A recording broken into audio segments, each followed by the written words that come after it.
Muito bem, então, que hoje é um dia especial para todos nós, né, funcionários públicos, né, parabéns para todos, que realmente, né, nós consigamos aí exercer, né, a nossa maior, né, função com tanto, né, com tanta dedicação que eu vejo de vocês, com tanto empenho, né, somente é o que eu sempre falo, somente orgulho de vocês, professores aqui da Diretoria de Ensino de Mauá, né.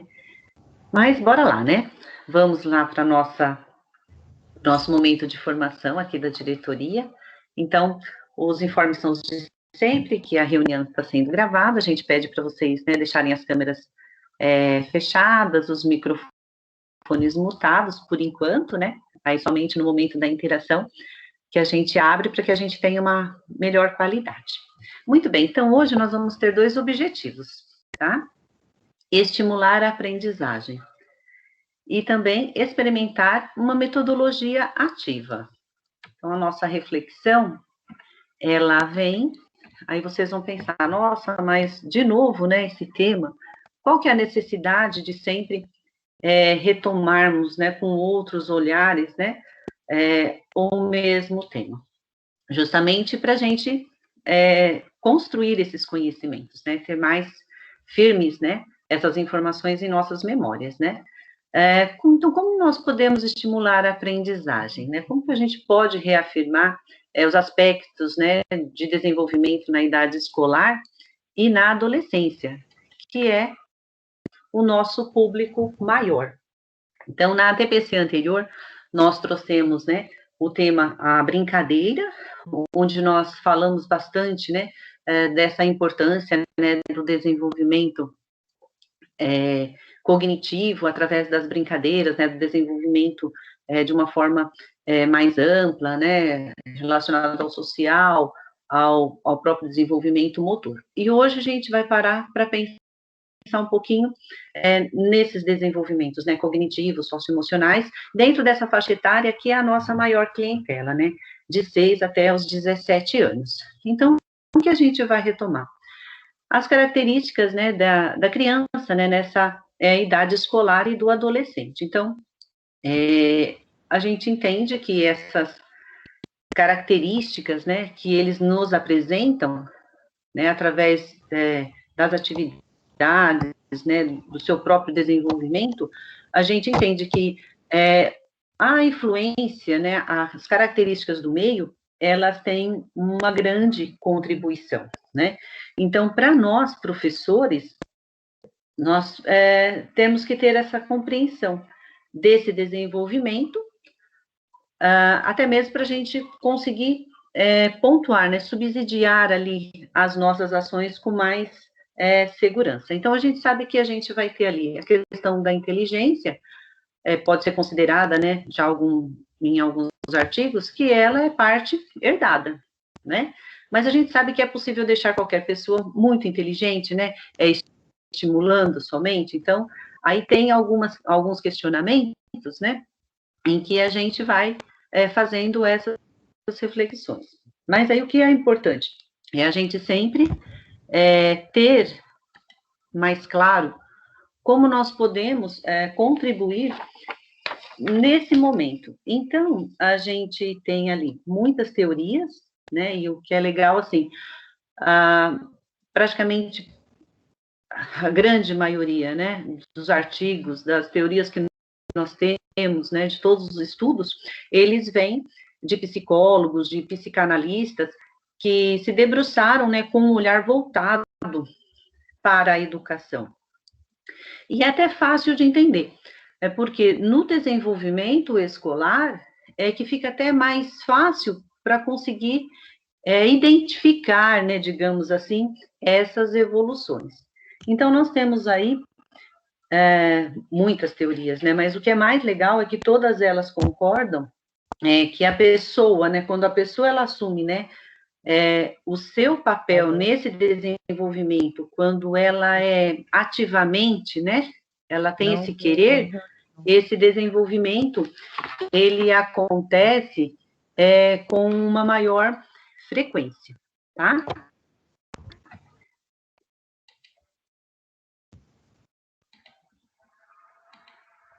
Muito bem.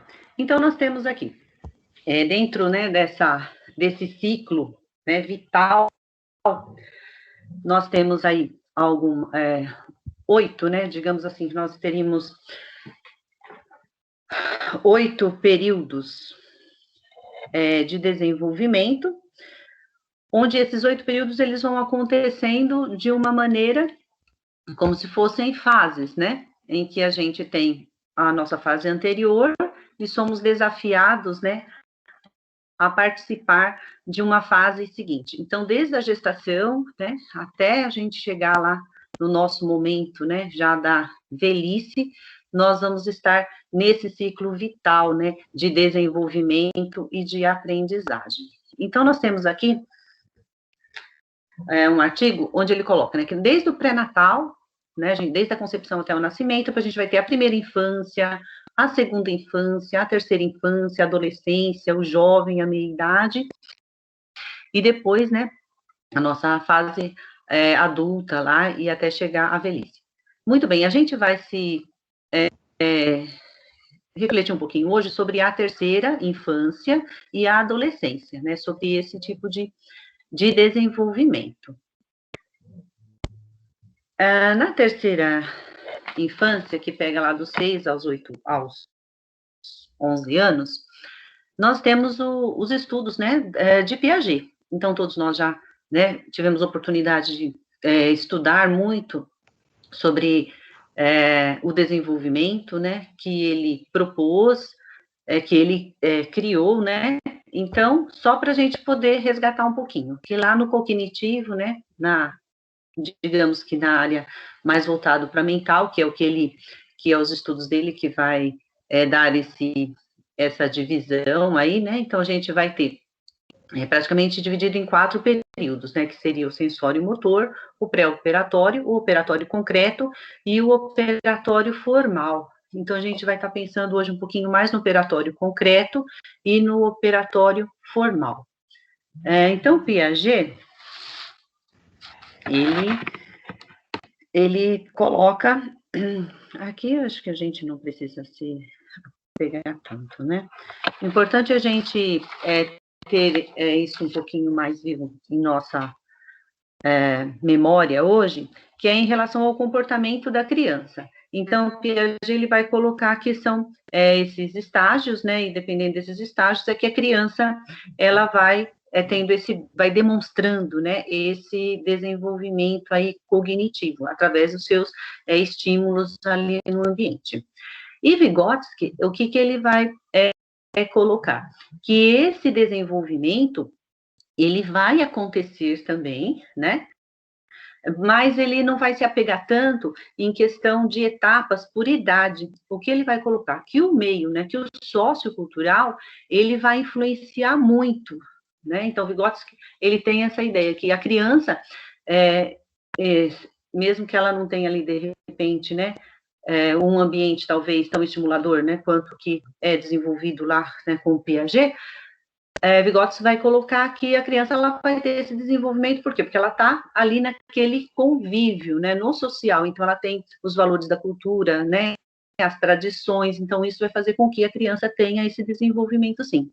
E ele vai colocar também algo que é bem interessante, que esses estágios, né, essas etapas, elas não são estagnadas, ela vai depender muito de cada pessoa.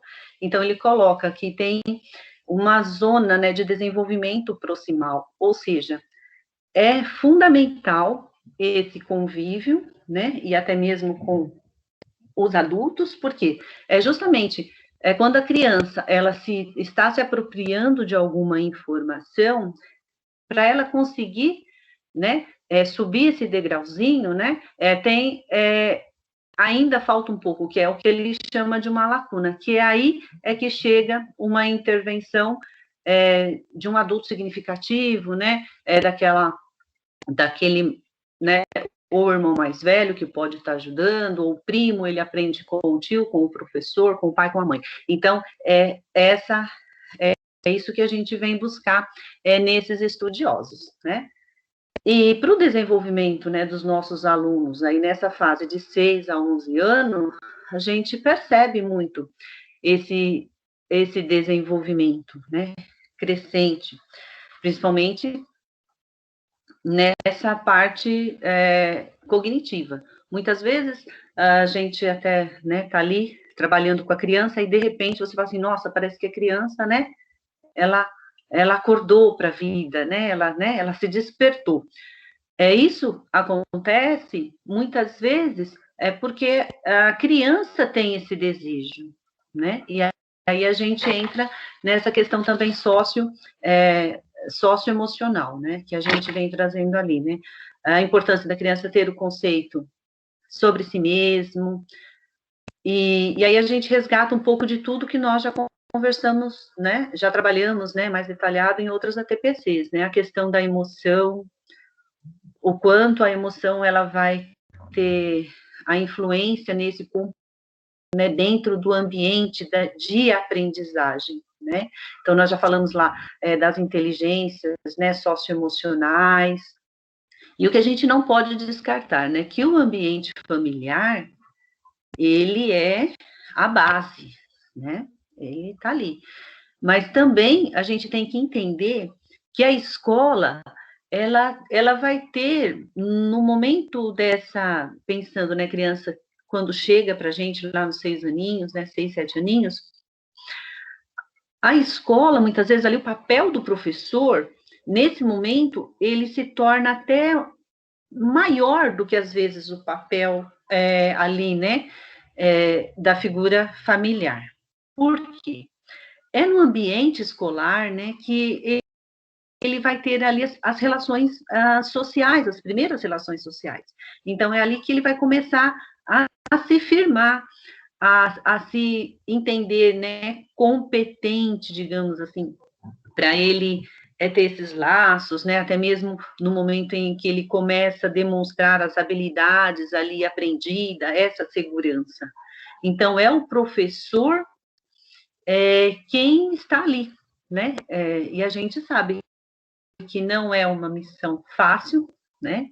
Que é muito difícil, porque cada aluno ele traz ali as suas, né, particularidades, e aí nós temos que exercer o nosso papel ali de mediador, né, para proporcionar intervenções precisas para a criança conseguir ter essa segurança, para ter esses comportamentos pró-sociais, né? E a gente sabe também que nessa fase, o meio, para eles é muito importante, né? Principalmente quando vai chegando lá 10 anos, 11, né? A gente entende que o grupo começa a ter um significado muito grande para eles. Por quê? Porque é o meio que eles vão aprendendo, que eles vão sendo aceitos. E ser aceito, para eles, é fundamental. Então, muitas vezes eles deixam, né, de se posicionar, digamos assim, né, como ele aprendeu em casa, ou como o professor orientou, mas, de repente, ele assume um determinado comportamento porque ele tem que estar bem com aquele grupinho, não é? Então, a gente também tem essa questão que tem esse início já mais cedo, né, lá com seus 11 anos, mas é uma fase também que começa o bullying, né, que novos a gente entende que essas diferenças, né, não são significativas, eles têm um outro olhar, né, e quando eles vão iniciando, né, já a adolescência, que começam hoje, né, mais cedo, as mudanças do corpo, então, eles começam a colocar, né, apelidos, começam a brincadeiras, muitas vezes, né, maldosas, e aí a gente acaba tendo essa questão do bullying, né, muito forte. E é claro, né, o comportamento de cada escola vai ter uma realidade, cada classe, cada turma vai ter uma realidade, e cada jovem, né, cada aluno ali, né, cada adolescente vai ter o seu comportamento. E é muito difícil, muitas vezes, a gente entender o que esse comportamento, né, está nos pedindo, está nos mostrando. Então, enquanto educador, nós temos que ter esse olhar, né, para o comportamento, né, de alguns determinados alunos, até mesmo perceber, muitos têm o espírito de liderança, e nem sempre essa liderança caminha para o bem, né? Às vezes é uma liderança em que vai para dispersão, né? Vai mais ali para o lado do bullying, e acaba saindo do nosso foco ali da aprendizagem. Então, cabe a nós, né, junto com a gestão, é o que a gente sempre fala, nós nunca conseguimos, né, trabalhar com uma turma de uma maneira isolada, principalmente quando a gente trabalha com a questão de comportamento.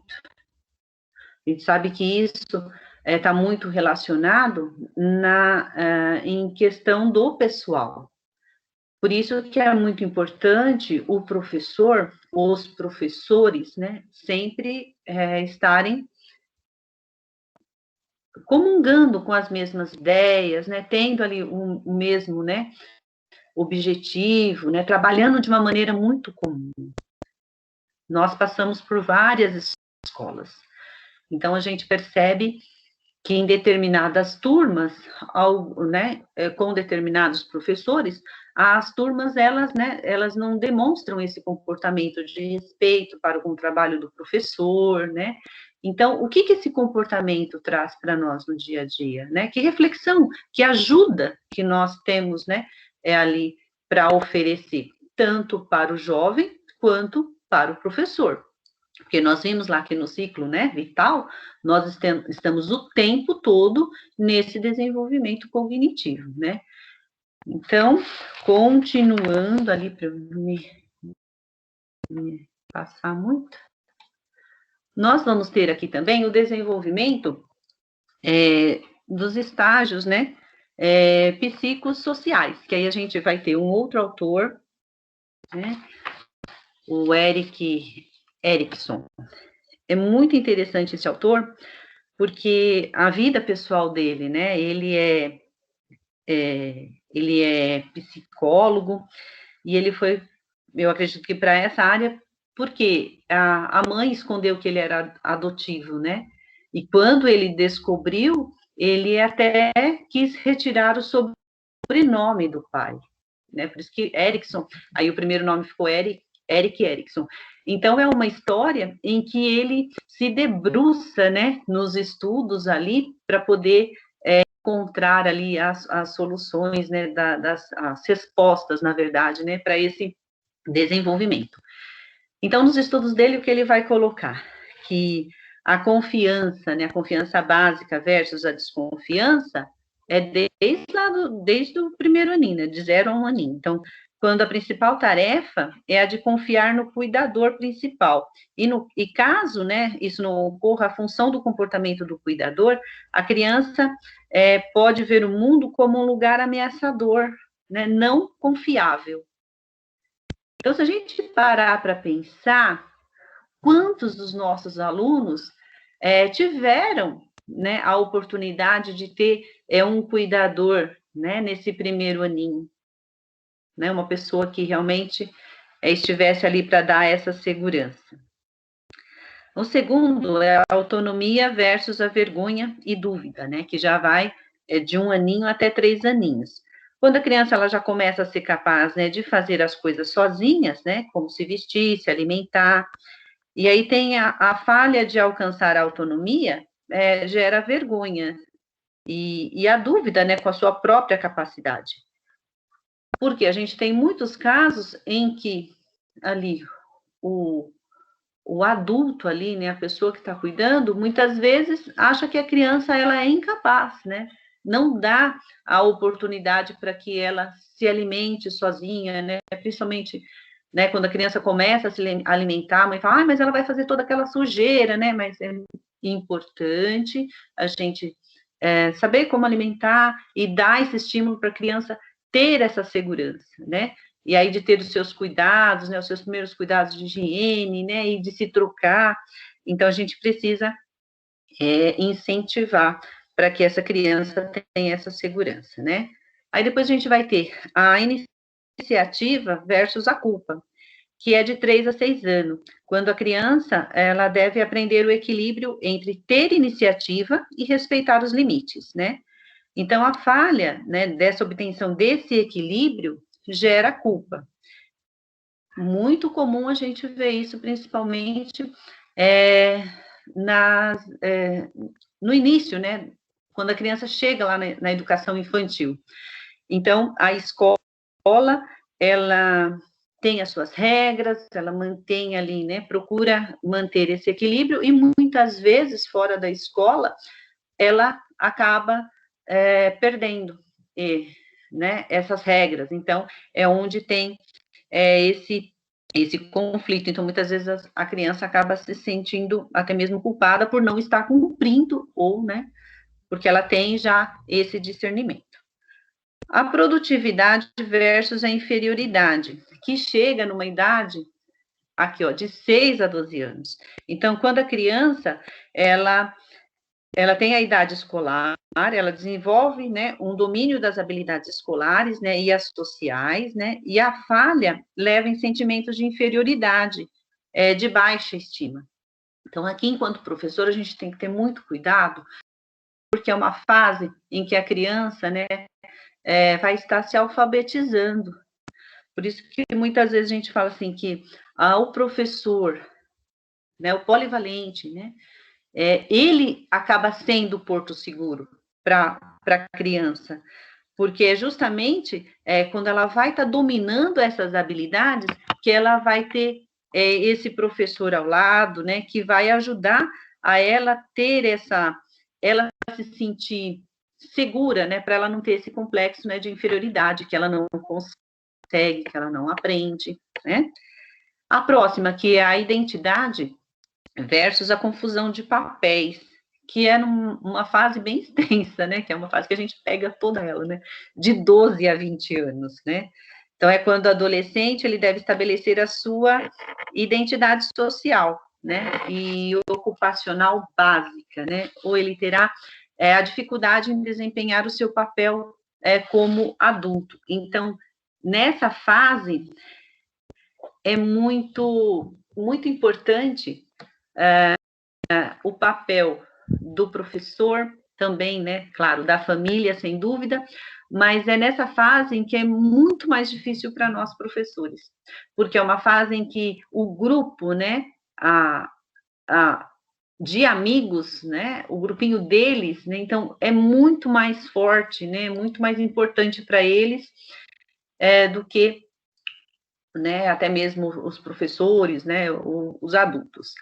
E fazer essa mediação de conhecimento, propor desafios para eles, faz com que eles consigam começar a descobrir os seus papéis, né? Então, isso é muito bacana para a gente, porque é uma fase em que somente nós, professores, conseguimos perceber, estaremos lá presentes, né, para ter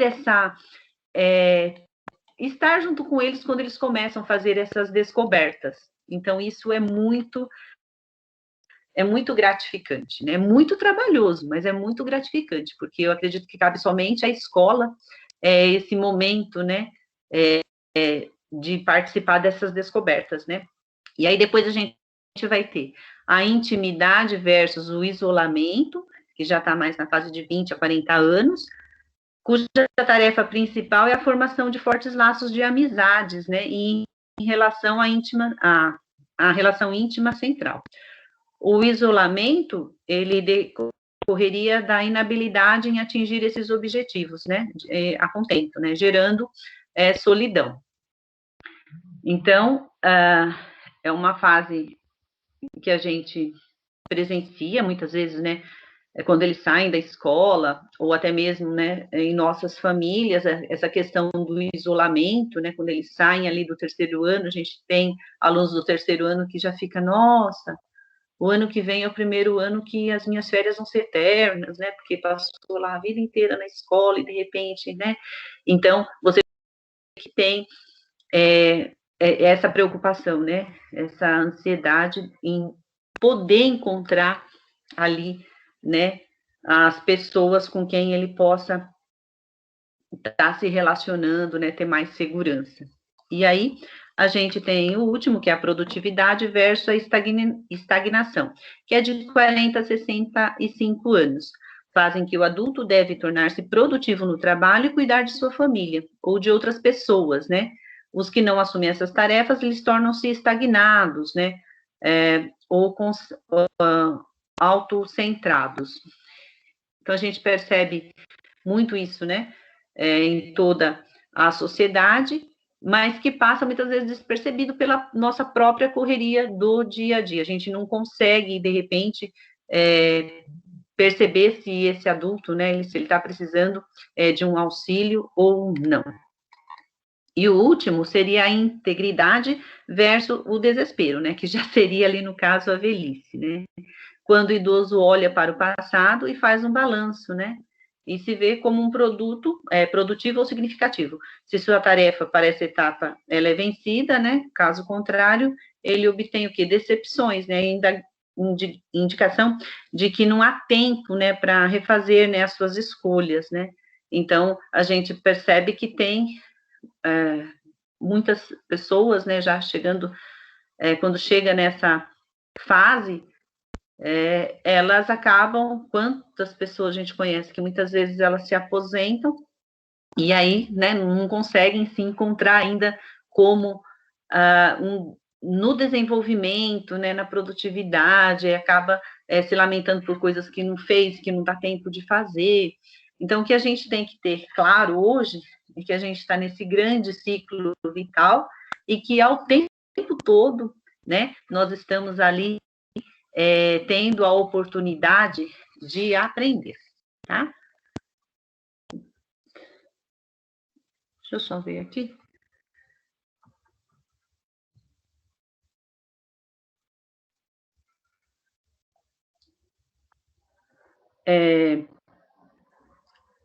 Deixa eu ver se tem alguém que está fora da.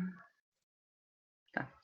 Muito bem, então na adolescência, a gente vai pensar no desenvolvimento cognitivo de 11 a 18 anos. Então, a gente vai ter lá o estágio, né, das operações formais, que é do Piaget, a gente já conversou um pouquinho, né, sobre essa importância. E aí, o que a gente vai trazer para a nossa realidade? Que a adolescência, quando nós temos lá os nossos alunos, né, já do ensino médio, com seus 15, 16 anos, a gente percebe que tem grandes, assim, né, mudanças, né, de comportamentos, até mesmo de acomodação, muitas vezes, então a gente fica tentando ali, né, entender em que a gente possa ajudar.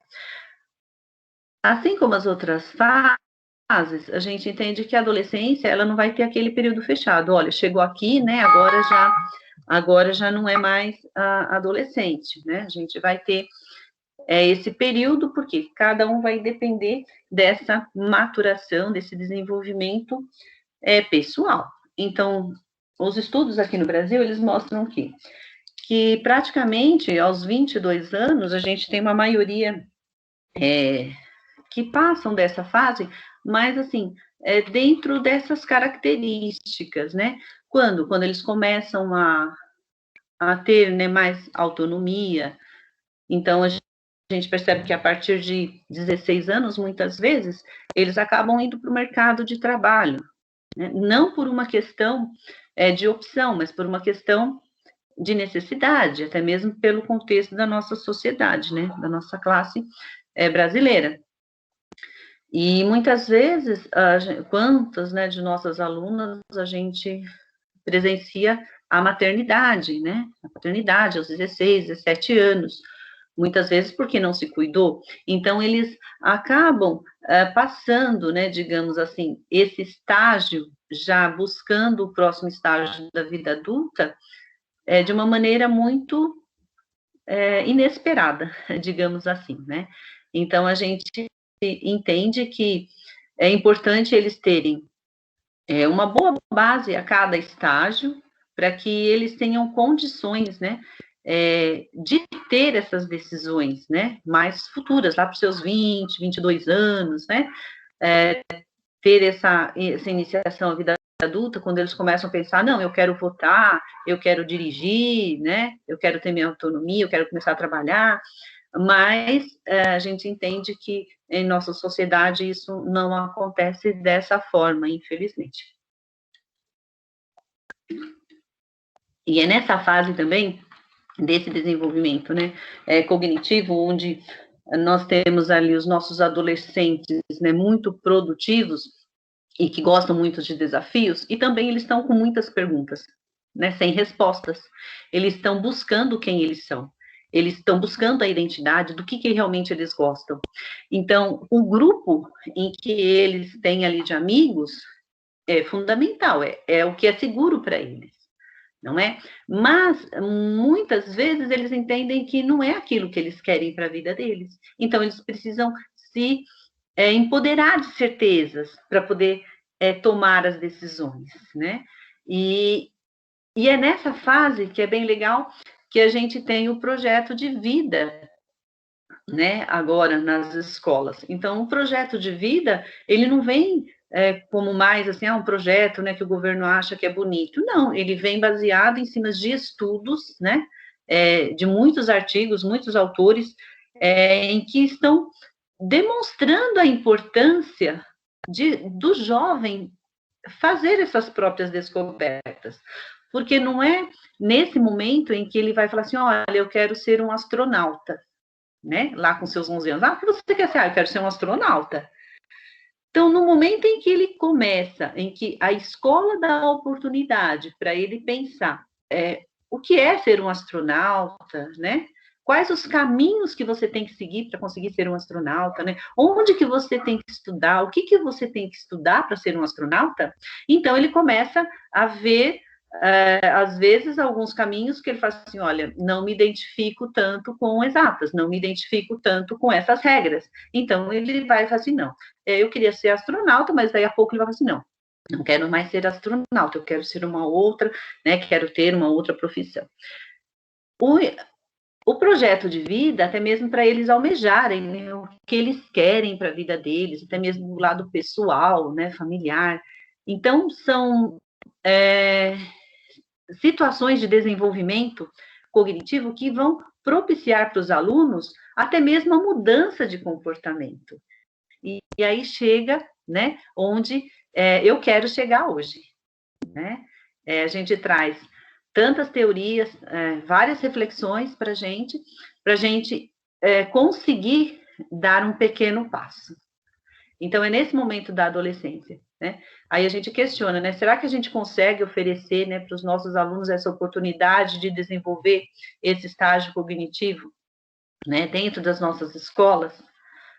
Né? Muitas vezes a gente sabe que, né, nós fazemos muitos esforços, mas a gente tem a certeza de que o aluno, somente o aluno pode demonstrar esse querer. E é justamente esse o nosso foco de hoje. Como que a gente pode, né, estar articulando, né, estar pensando em promover situações em que consigamos atingir isso no aluno, que o aluno deseje isso. Então, nós já tivemos muitas oportunidades de estar conversando, de usar a empatia, né, as inteligências socioemocionais, de fazer o acolhimento, mas nós também temos que estar preparados para entender como nós podemos atingir diretamente, né, proporcionar esses desafios para que o aluno permaneça, né, porque de repente não adianta só a gente conseguir trazer o aluno para perto de nós e se a gente não consegue ter uma intervenção precisa, né, se a gente consegue realmente atingir esse aluno, né. Então, o que nós temos aqui, né, para o desenvolvimento cognitivo, que é a aquisição de maneira, né, incipiente desse tipo de raciocínio, né, o abstrato. Então, pode levar o adolescente às atitudes negativas. Então, esse autor, né, o David, ele traz esse tipo de questionamento, que é bem legal também.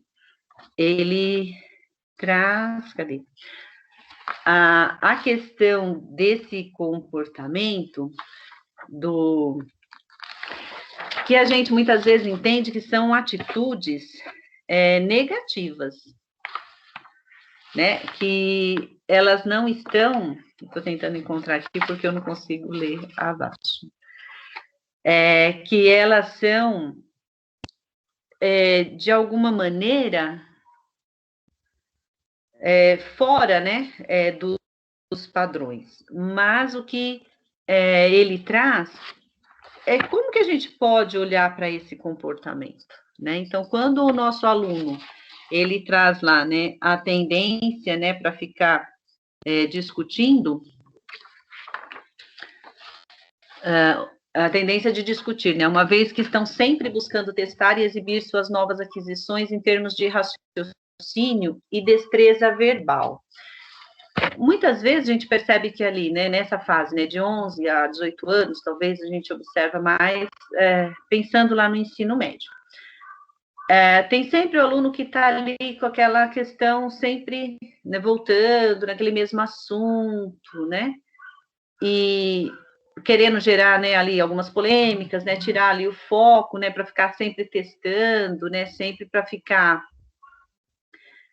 se autoafirmando, né, ou até mesmo chamando a atenção de alguma forma. Então, a gente vai colocar que seriam atitudes negativas, né, ele traz como atitudes negativas, e a gente traz, assim, como uma reflexão desse comportamento, né. Eu sempre me pergunto, né,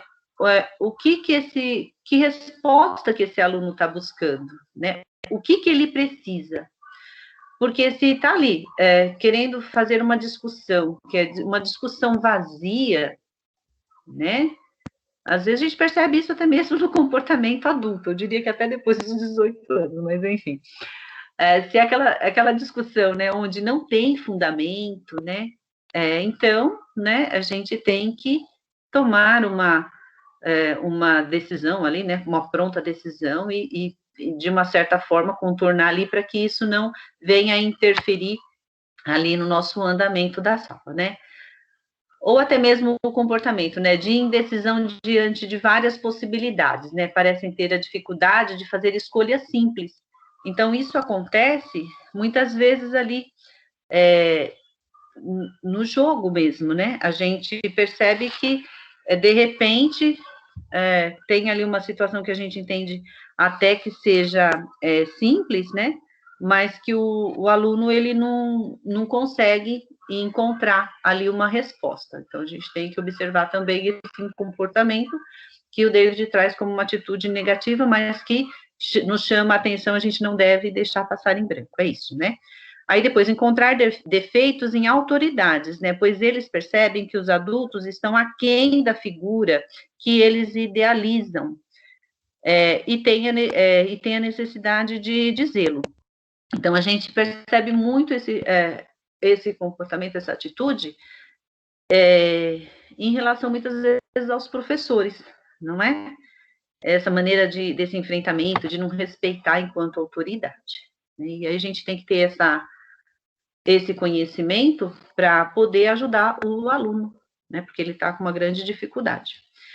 E também a outra, que seria a hipocrisia aparente, né? Quando eles não reconhecem a diferença entre expressar um ideal e fazer os sacrifícios necessários para viver de acordo com ele, né? Então, muitas vezes falam que fazem, acontecem e não é a realidade, né? Então, essa atitude, né, que ele traz como negativa, a gente traz também como observação do comportamento, para que intervenção que esse aluno precisa, que momento, que atitude, né, que nós devemos ter para que ele consiga mudar esse comportamento e se ajudar.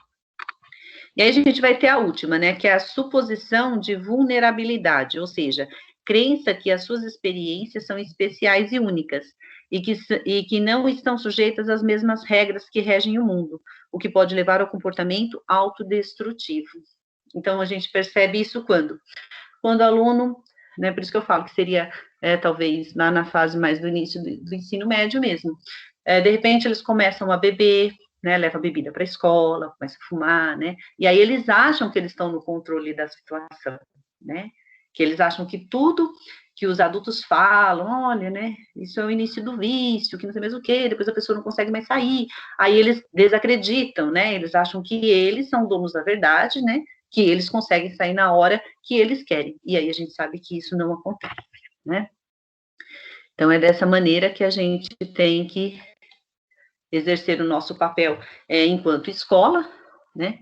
E aí tem uma frase que eu acredito que a gente consiga fechar esse desenvolvimento cognitivo aqui, ó, que a escola pode contribuir com uma atmosfera de organização sem ser opressiva, né? Um diretor ativo e enérgico e professores que participam de tomada de decisões. O diretor e os professores, eles devem ter altas expectativas para os estudantes, dar mais ênfase aos conteúdos acadêmicos e monitorar de perto o desempenho dos alunos. Quanta verdade, né? Praticamente, né? De 2006. Então, aí a gente começa a entender como é importante as nossas ações nessas últimas 2 décadas, né? Então, quando a gente proporciona para que as regras da própria escola, né, elas não sejam definidas somente pelos professores, pelos gestores, mas que ela seja participativa. Então, quando no início do ano, quando a gente vai fazer nossas regras de convivência, né, olha e tal, para que o aluno participe, porque no momento em que ele está participando, ele começa a se sentir pertencente, ele começa a se sentir responsável, e a partir daí ele pode até cobrar até mesmo do coleguinha que de repente não está cumprindo aquilo, né? Nos menores a gente vê isso muito, muito presente, né? E quando ele coloca, né, que nós, né, devemos ter altas expectativas para os estudantes, isso não tem que ser da boca para fora. É algo assim muito, muito de acreditar realmente. Então não é fácil. No início do ano, quando geralmente a gente vai visitar algumas escolas no planejamento, tem muitas frases, né, no longo desse tempo que eu estou na diretoria, que tive essa oportunidade, de me marcar muito. E, infelizmente, não foram frases, assim, com altas expectativas. Ao contrário, foram falas que, assim, me entristeceu muito, onde alguns professores, a gente percebe que não é só um, são vários professores que colocam, né, naquele momento em que que o diretor está apresentando, né, a realidade da comunidade escolar, né, então muitos professores trazem frases que a gente percebe que não é você estar ali, né, tendo uma alta expectativa, ao contrário, você vai estar se preparando para dar um mínimo para o aluno. E, então, eu acredito que a nossa palavra, né, o nosso acreditar, ele tem, assim, ele é o princípio de tudo, ele tem muito poder, né? Eu acredito muito nessa questão da energia, do que a gente deseja, né, de verdade, e isso vai para as outras pessoas, isso, né, está nos nossos ambientes, né? E isso nos faz bem, e faz também com que a criança sinta essa energia. Tanto é que até mesmo os pequenos, né? Voltar um pouquinho na fase. Os pequenininhos, quando eles chegam, eles observam tanto o professor, né? Não que isso não aconteça com os maiores, né? Mas os pequenos, quantos de nós, às vezes a gente não está bem, está com problema familiar, a gente chega na escola, sei lá, o aluninho chega e fala assim, nossa, Pro, o que aconteceu que você não está bem hoje? Então, essa questão da energia, de você estar ali com alta expectativa, de estar acreditando no aluno, quantos de nós, né? Eu gostaria de verdade de ter oportunidade de vocês falarem as experiências de vocês, de colocar no papel de quantos alunos são gratos por ações que vocês tiveram, que nós tivemos enquanto professor. Por quê? Porque a gente acreditou, a gente teve uma alta expectativa, a gente chegou naquele momento, lembra lá da zona proximal do Vygotsky, quando precisava fazer aquela intervenção para ele para o próximo estágio, nós estávamos lá. entenderam? Então, eu vejo que essa frase, né, esse parágrafo, ele traz muito do nosso dia a dia. Mesmo sendo de 2006, eu entendo que nós temos muitas ações das nossas escolas aqui, né? Então, é a gente acreditar no potencial do aluno, é a gente acreditar no grupo de professores, é a gente acreditar na gestão. Não somos perfeitos, né? Graças a Deus, somos diferentes, e pelas nossas diferenças é que nós vamos evoluindo naquele nosso ciclo vital, que nós temos a oportunidade de estar aprendendo a todo momento, né?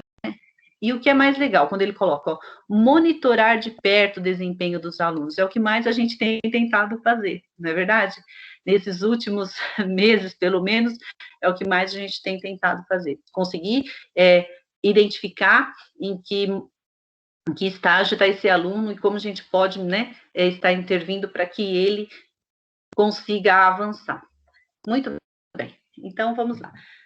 No desenvolvimento, né, social e emocional, a gente eu vou passar rapidamente, porque a gente já trabalhou bastante em outras ATPC, né, que os adolescentes estão no seu limiar do amor, da vida profissional e da participação na sociedade adulta. Lembram lá do autor do Erickson?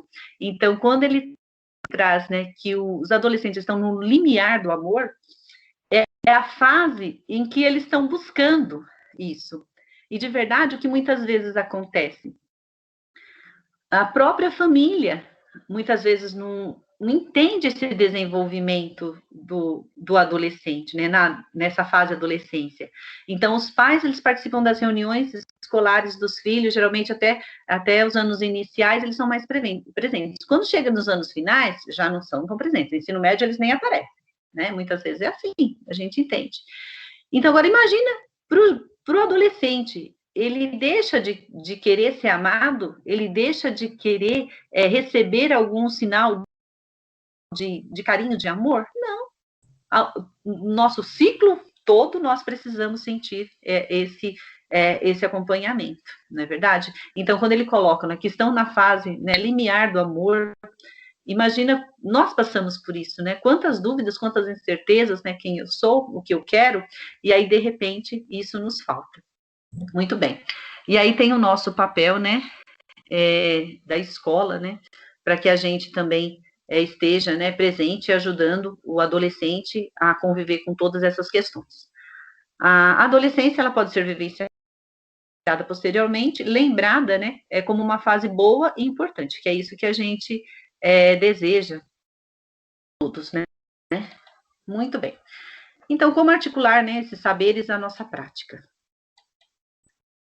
Lógico que o nosso foco é sempre a aprendizagem dos nossos alunos. E aí a gente traz a questão de tantas metodologias ativas, né, que estão ali próximas a nós e como que elas nos ajudam. Então, para poder entender um pouquinho sobre essas metodologias ativas, eu trouxe para a gente fazer uma reflexão sobre a importância da memória, né? Afinal de contas, né, o que vem ser a memória, né? Esse armazenamento, né, em nosso cérebro, né? Como isso tudo acontece. Então, a gente parte de que ela pode, né? Ela tem praticamente dois tipos, basicamente, né? Que é a memória de procedimentos, e a gente vai ter uma memória declarativa. Então, a memória de procedimentos são aquelas memórias corriqueiras, né, do dia a dia, né, que elas acabam memórias de hábito, né. Então, a gente pode pegar exemplos, né, de escovação de dente, né, quando a gente vai escovar os dentes, a princípio a gente precisava pensar, olha, primeiro assim, depois assim, depois assim. Mas com o repetir, ela se tornou um hábito. Então, para escovar os dentes, né, não precisamos ficar buscando de como vamos fazer isso.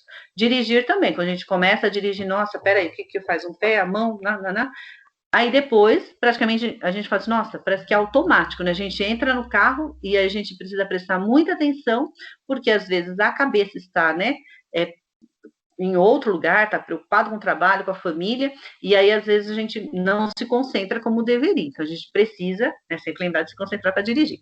E aí outros exemplos, né, como andar de bicicleta e por aí vai. Então, são informações que nós recebemos, né, e que nós começamos a utilizar muitas vezes, e aí ela passa a ser uma memória de procedimento. Muito bem.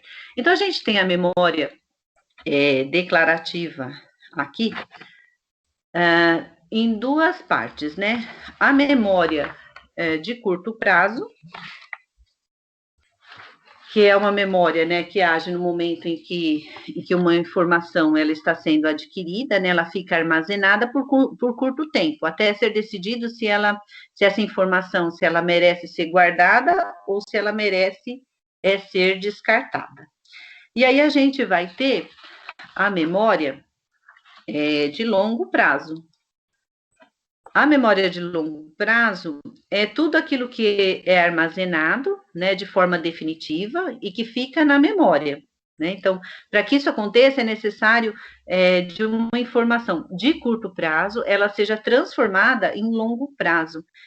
Então, o que a gente tem ali, né, de acordo com muitos estudos, né, mais na parte de neurologia, diz que a capacidade da memória de longo prazo é praticamente ilimitada, né?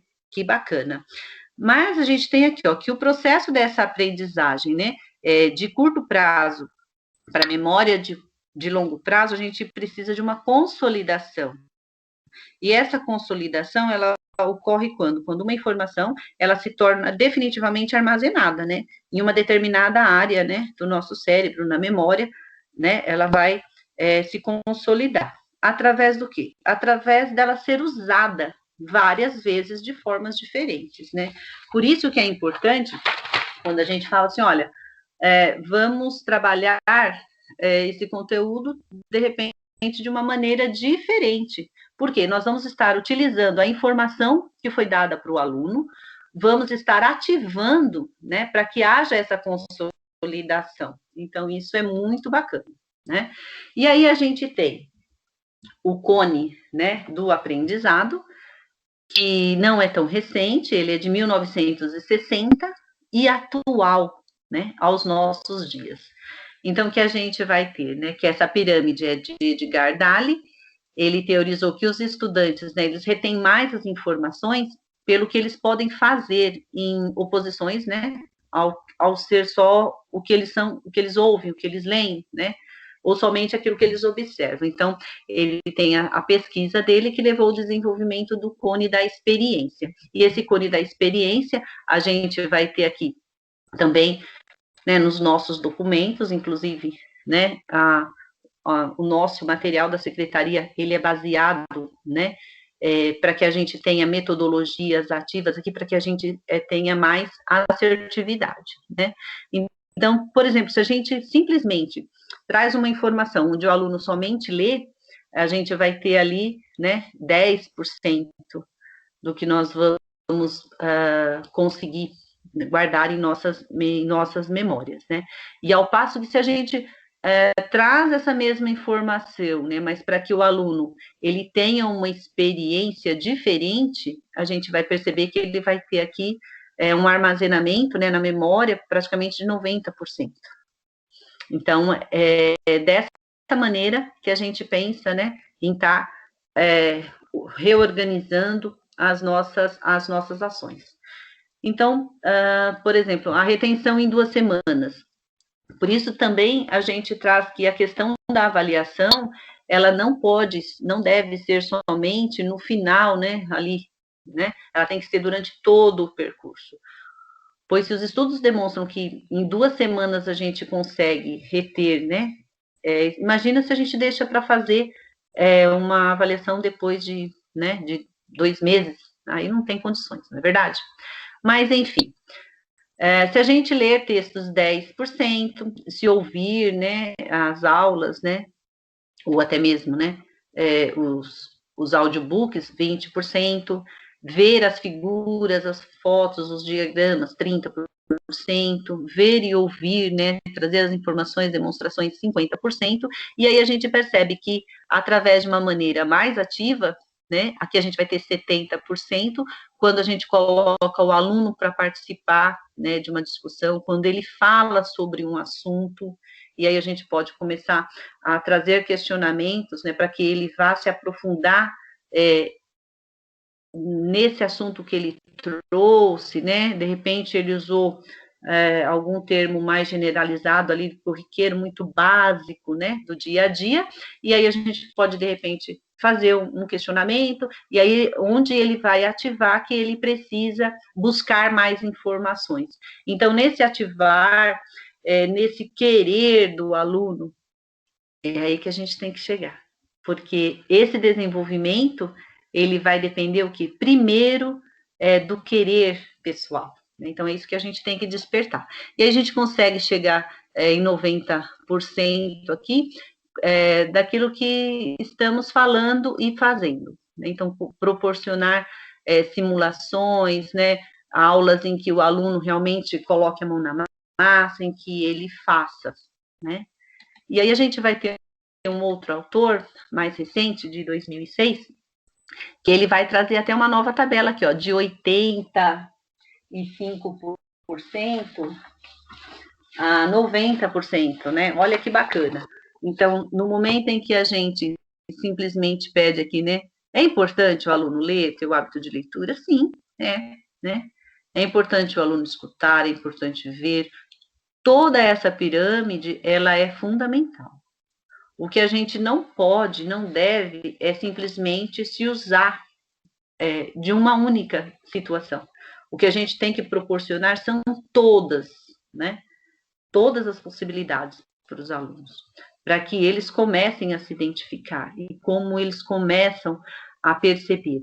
Lembro que nós tratamos de um item onde nós podemos questionar, né, oferecer para os alunos quais são os seus métodos de estudo, né? Como que você gosta de estudar? Porque uma parte fundamental para que a gente tenha essa memória é a questão da atenção, da concentração. Então, a atenção, ela é a primeira porta para que a gente consiga, né, ter essa informação na memória. Então, cada aluno, ele tem o direito de ser colocado as diversas formas de estudar. E aí, de repente, ele tem que ter essa segurança, essa autonomia para saber, olha, eu gosto mais de estudar desse jeito. E aí o professor vem e percebe se ele consegue, né? Como você consegue se concentrar mais. E ter esse entendimento que o primeiro passo é obter a atenção. Então, se não tem a atenção, a gente dificilmente vai conseguir ter essa informação guardada na memória. Então, isso é muito importante. Por quê? Conhecer, né, o nosso aluno pode ajudar nesse sentido. Por quê? A gente sabe que uma das características também, né, da adolescência, mas hoje em dia de todos os nossos ciclos vitais, na verdade, é a questão da ansiedade, né? Então, o estresse, esses dois, eles são os primeiros a impedir a atenção. Não é porque acontece algo físico, né? Não, é por conta da própria situação emocional em que o aluno está, é que ele não consegue prestar atenção. E a atenção é a primeira porta para que o aluno obtenha essa informação na memória, né? Então, trazer algo, assim, situações onde a classe mesmo possa conseguir se organizar, se reorganizar. Por isso que as atividades, as metodologias, elas têm que ser provocativas para a ação, para que o aluno coloque a mão na massa, porque dessa maneira ele consegue obter mais atenção. Se nós formos fazermos aquela aula, né, em que nós, né, muitas vezes, né, estudamos, né, a nossa vida, parte da nossa vida, onde o professor está lá na frente, os alunos estão colocados um atrás do outro, o professor falando e o aluno somente ouvindo, vai chegar um momento em que vai causar um estresse no aluno, né? Vai causar muita angústia, porque ele está ali contrariado, porque ele não quer fazer aquilo, né? Então, o próprio estresse, ele acaba impedindo para que o aluno consiga prestar atenção. E aí a gente vai perceber o que? A mudança de comportamento do aluno, né? Aí ele começa a fazer bagunça, aí começa aquela bagunça generalizada, aí se tiver muito esse barulho, dificilmente os outros vão conseguir prestar atenção no que o professor está ali, né, passando na comanda. Então, a possibilidade de buscar, de criar metodologias ativas é justamente para a gente ter essa situação aqui, ser mais assertivos. E nesse momento, né, principalmente quando a gente retomar com os nossos alunos, o papel do professor vai ser fundamental. É nós que seremos, né, ali à frente, né, para poder encaminhar de verdade para que essas aulas elas sejam muito produtivas assim para os nossos alunos.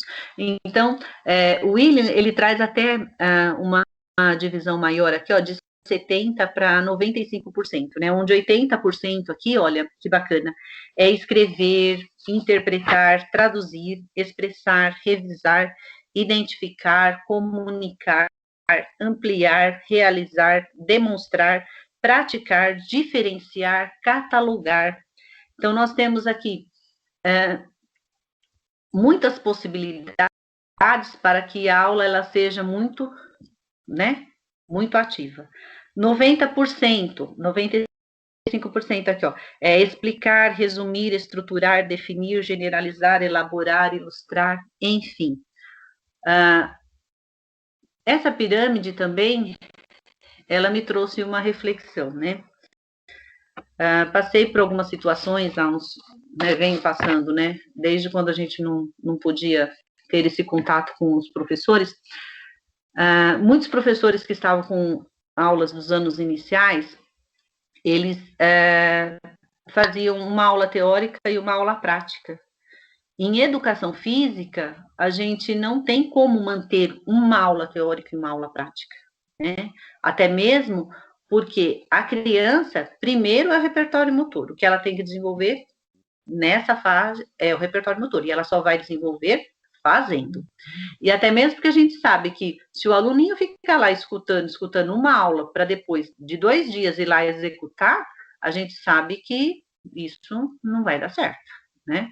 Então a gente tem que tentar se organizar. A gente tem, né, os grandes, né, empecilhos.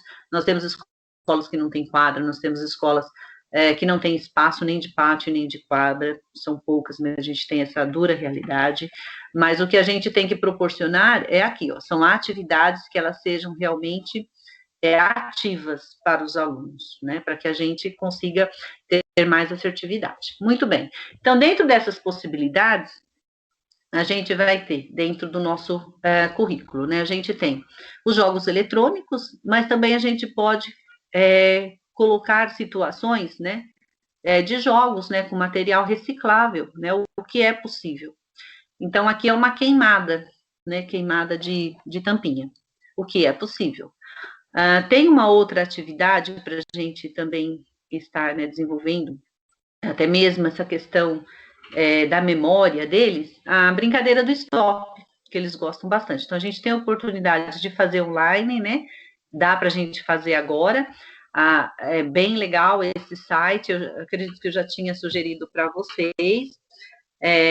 São até 50 participantes, a gente pode colocar de uma maneira, né, mais devagar, rápido, né, a velocidade que vocês querem, a gente pode escolher os temas, então é um site bem, bem bacana, né?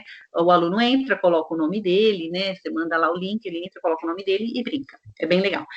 E ali o próprio site é que vai escolher as letras, né? A dedonha lá, o próprio site seleciona as letras, tá bom? Aqui a gente também tem aquilo que é possível. Edneia, eu não tenho muita facilidade com isso, não sei o que lá, eu só consigo fazer uma chamada pelo Teams. Beleza, então a gente pode fazer uma chamada ao vivo e fazer um stop, que é o que a gente vai fazer agora. Então eu convido vocês, né, para que vocês organizem aí um papel, para que a gente possa fazer a nossa tabela, né, o nosso quadro de stop, que é bem legal nesse sentido. Então, para nós, educação física, eu peguei alguns temas que, alguns desafios, né, que eu acredito que estejam também a contento ali, né, dos maiores, não dos pequenos, né.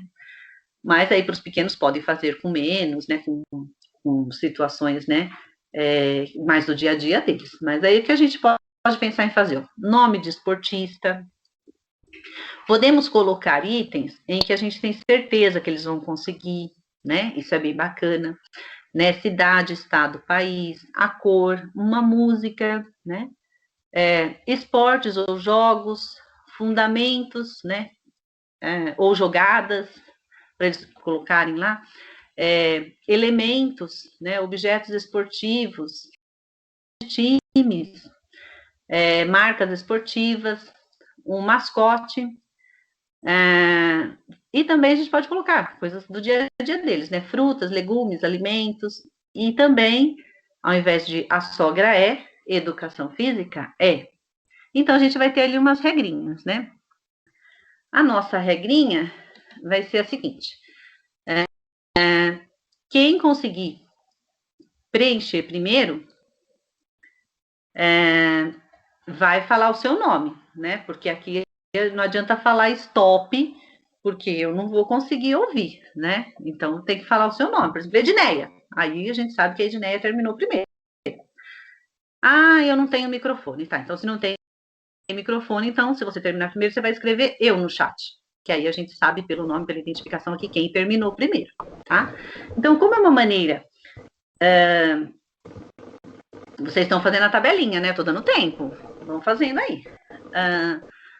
Na videochamada, a gente vai trabalhar também a questão do aluno, com o aluno, a questão da lealdade. Por quê? Quem terminou primeiro, quem falou primeiro e fez tudo certinho, ganha 10 pontos em cada, né, em cada item. Os demais vão marcar 5 pontos. Mesmo que colocou diferente a palavra lá, não importa, é 5 pontos porque não foi o primeiro, né? E aí o aluno tem que trabalhar com a lealdade consigo mesmo, porque no momento em que falou stop, né, que a pessoa falou o nome, que colocou eu lá, opa, parou o tempo, ela tem que ser leal com ela mesma. Então, se faltou 2 itens para eu preencher, eu não vou lá, né? Tem que ser leal. E aí, no final, a gente soma os pontos. Então, dessa maneira remota, o que a gente sabe? Que não dá para a gente fazer a dedonha, né? Não tem como falar assim, mostra os dedinhos aí pra gente contar, né? Não dá, a gente vai ficar aqui. Imagina agora, eu vou aproveitar, vou pegar a lista de presença aqui, né? Que eu já peguei 2. Não dá pra gente pensar, né, em fazer algo com mais, né? Fazer dedonha com mais de 50 pessoas, né? Então, impossível. A gente vai fazer o sorteio das letras, tá? Então, vocês estão preparados aí? Eu vou fazer o sorteio de uma letra. Conseguiram fazer? Conseguiram? Espero que sim. Sim, beleza. Ótimo. Então, eu vou sortear a primeira letrinha, tá? Opa, 1 minuto. Ai, meu Deus do céu, Jesus, vamos lá. Vai, Jesus trabalhando, filha. Tô ouvindo tudo. Fala. Vamos. Ai, Jesus. Opa, Vou sortear a primeira letrinha. Espera só um pouquinho. Letra. Estou atrasada. Conseguem ver a primeira letra? Não, mas espera só um pouco, aí, por favor. É letra P, Edneia, de pato. Edneia, o pessoal tá falando que tá atrasado, para esperar um pouquinho. Ai, meu Deus do céu, agora eu já sorteei a letra. Ô, dureza. Ô, dureza. Ó, P de pato. Vamos lá, ó. Nome de esportista com... Cidade, estado, país com P. Cor com P. Vou ficar quietinha para não atrapalhar.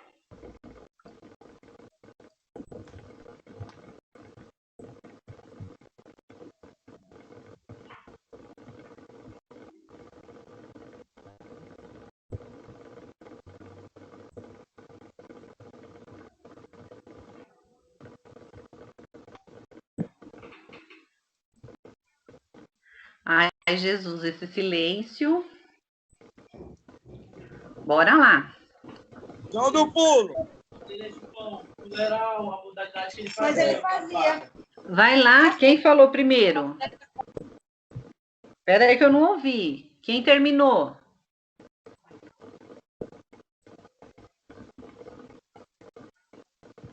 Quem terminou? Leandro! Leandro! Vai lá, Leandro. Espera aí. Leandro, eu vou parar de compartilhar aqui. Espera aí. Vou parar de compartilhar. Ai, espera aí. Eu acho que eu esqueci de... Deixa eu parar minha apresentação. Ah, esse mascote é muito né? Vai lá, Leandro. Mostra pra gente aí. Mostra o seu papelzinho. Você consegue? Leandro? Consegue, Leandro? Eu não pus também. Leandro? Leandro, você terminou? Terminei, desculpa, estava sem áudio. Tá? Tá. Alguém tá com o microfone aberto aí. Tá na cozinha. Já arrumando o almoço? Ainda não, né? O café da manhã. Dá para ver a lista? É. Pode. Pode falar, Leandro. Posso falar? Pode. Lá. Um Pelé. 2 Paraguai. 3 Preto. Certo. 4 Pilim Pim Pim, do Sítio do Pica-Pau Amarelo, a música. Ok. 5 Polo. Ok. 6 Passe. Muito bem. 7 Prancha. Muito bem. 8 Palmeiras.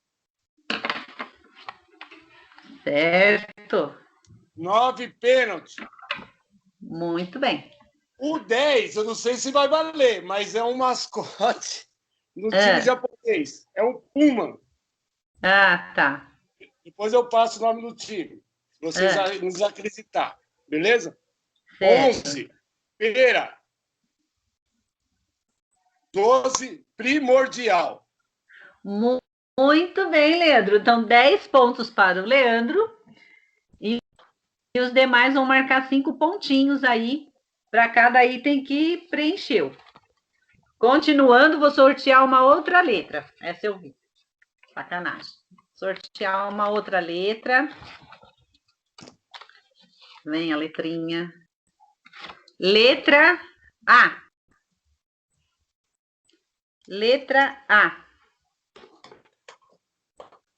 Vamos lá, letra A.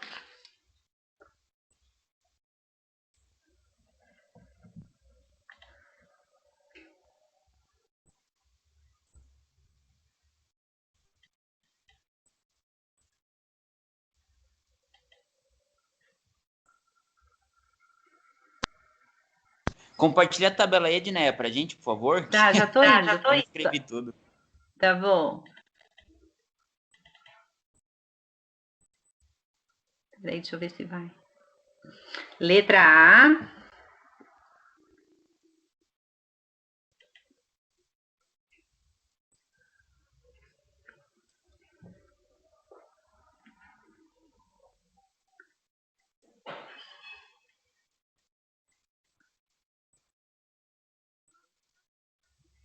Ai, esse computador demora.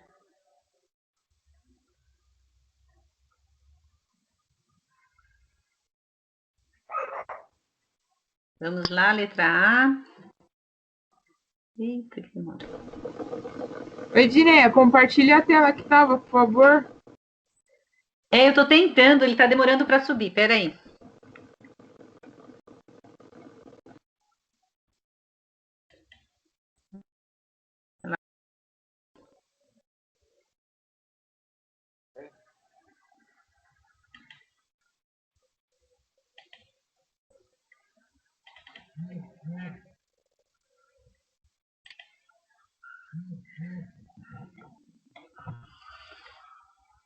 Leandro! Leandro, de novo? Desculpa, mas é Leandro. É Leandro? Isso. É outro Leandro ou é o mesmo? É o mesmo. Leandro, você? Então vai lá, vai falando, Leandro, enquanto sobe aqui a tela. Vai falando, letra A. Não, desculpa, errei. Falta um. Faltou um. Pronto, já consegui. Então vai lá, Leandro, então fala. Faltou o atleta. Eu pus o Amarildo. Jogador de futebol. 2, África. 3, azul. 4, azul da cor do mar. 5, arco e flecha. 6, assistência. 7, arco. 8, América. 9, Adidas. 10, Águia, do México. 11, Amora. E 12, Educação Física e Amor Puro. Ai, que lindo. Muito bem. Eu posso tirar a foto para vocês acreditarem em mim, se quiser. Não precisa, não. Deixa eu só tentar chegar aqui na minha tela para fazer o próximo sorteio. Bora lá, então. Preparados aí? Quem ainda faltou anotar item? Ó, desse jeito tá ficando sem graça. Eu sou o Leandro já tá com 20 pontos, gente. Vamos lá. Não vamos deixar ele ganhar, não. Dá tempo ainda. É o bicho-papão do dia. Fala de novo. Vamos ver, então. Vamos lá. Agora, chegou. Quem ainda não conseguiu preencher, preencha. O mascote não dá, né, Eduardo? O Leandro achou um mascote lá, ó. Tá vendo? Ai. Olha, estão pedindo para eu fechar o seu microfone, Leandro. Querem que eu mute o seu microfone para todo mundo poder brincar. Bora lá, então? Anotaram? Vou sortear a próxima letra, hein, ó. Essa já é a última, hein? Tchan, tchan, tchan, tchan. Letra M. M de Maria.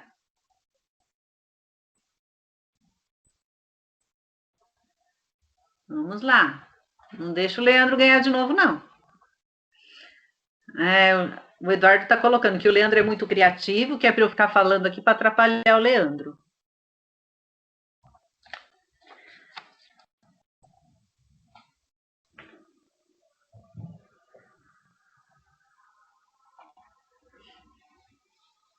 Por favor, Edneia, qual a letra? Minha internet letra caiu. M. M de Maria. Obrigado. Bora lá.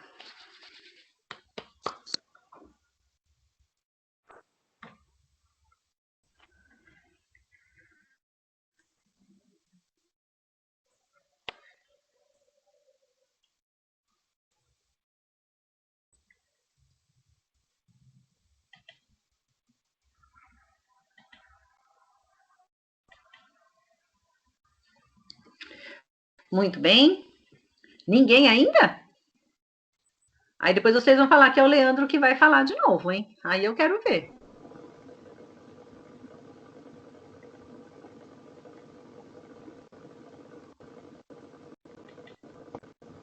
Bora lá, galera. Quem conseguiu?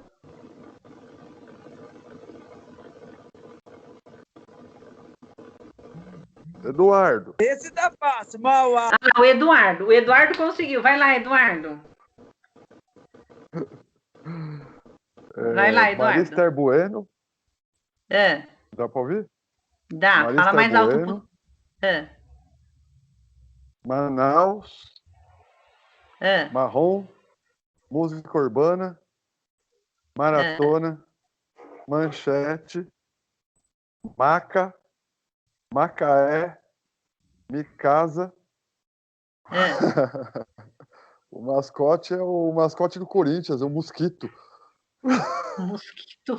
Meu, esse negócio de mascote não dá, não. Ah, mas não é o mascote do Corinthians, não é. Não é. Foi só para ganhar do Leandro. Ah, foi só para ganhar do Leandro. Tá, então vamos ver. Esse negócio de mascote eu não consigo, não. Morango, maravilhosa. Ah, ok. E aí, Leandro, você... Só para desbancar o Leandro. Leandro, Pra mim, você conseguiu as 10? Ah, então vai ficar empatado. Não, Então vai não, fala o ficar mascote. Qual? Consegui Fala o fazer qual? mascote dele. Mascote? É, qual que você pôs? Desculpa, não tô ouvindo. o mascote, Leandro. Qual que você colocou? Só um minuto. Oi, tá me ouvindo? Tô, pode falar. Então, o que você quer que eu fale todos? Só faltou um? Não, só o mascote. Ah, o mascote, o macaco, meu. Mano, esse cara é genial, não é possível. De onde ele tira isso? É da Ponte Aí, tudo bem. Preta. Então, como o Leandro fez 11 e você também fez 11, então vocês dois ficam com 10 pontos. Mas aí o Leandro já tem 20, vai ter 30 pontos. E em segundo lugar, então, vai ficar o Eduardo com 10 pontos. E todos que participaram. Certo? Muito bem, gente. Muito bom. Muito bom. Aqui eu deixei para vocês aqui as referências dos artigos, tá? Tem aqui o site do Stop online, que é bem legal, depois se vocês puderem, bem simples, gente, bem simples para poder fazer com as crianças, é bem bacana. Eu acredito que os de anos iniciais eles vão gostar bastante, né? Então aí fica, né, o meu agradecimento para todos vocês que participaram aí, né, do chat, da brincadeira, a Sarita que esteve aqui com a gente, ajudando a gente aqui no suporte total, né? E aí, quem ainda pode ficar em casa, fica em casa, né? Se tiver que sair, saiam com muito cuidado, né? E a gente acredita que tudo vai ficar bem. Tá bom? Eu vou parar aqui a gravação. Fiquem